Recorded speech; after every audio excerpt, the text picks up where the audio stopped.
курбу, жакын курбу. Ал эми жакын курбумду демекчи болсок, близкую подругу. Близкую подругу. Я люблю близкую подругу. Близкую. Женский родто ого же его кошпойбуз. Демек кандай аканчаны кошот экенбиз? Ую. Я люблю близкую подругу. Мен жакын курбумду жакшы көрөм. Андан кийин новая квартира. Новая квартира.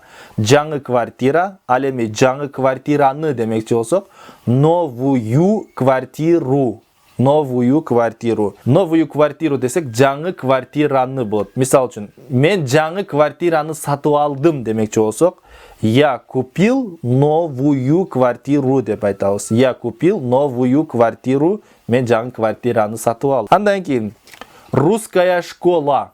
Русская школа. Орус мектеби. Ал эми орус мектебин эмнени дей турган болсок, русскую, женский родто ую коебуз. Русскую школу. Мен орус мектебин бүттүм десек, демек я закончила русскую школу деп айтабыз. Я закончила русскую школу. Мен орус мектебин аяктадым. Я закончила русскую школу. Андан кийин, например, умная девушка десек, акылдуу кыз. Умная девушка, акылдуу кыз.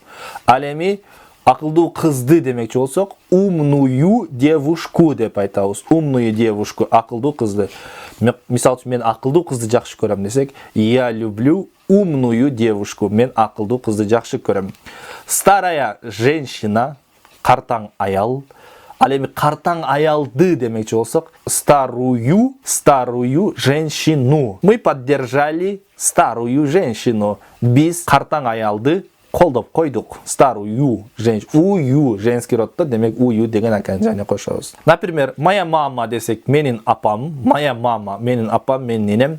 Ал эми менин апамды демекчи болсок, мою, ую деген аканчаны кошобуз. Мою маму, менин апамды. Мою маму, менин апамды деген мою маму деп айтабыз. Женский родто демек ую деген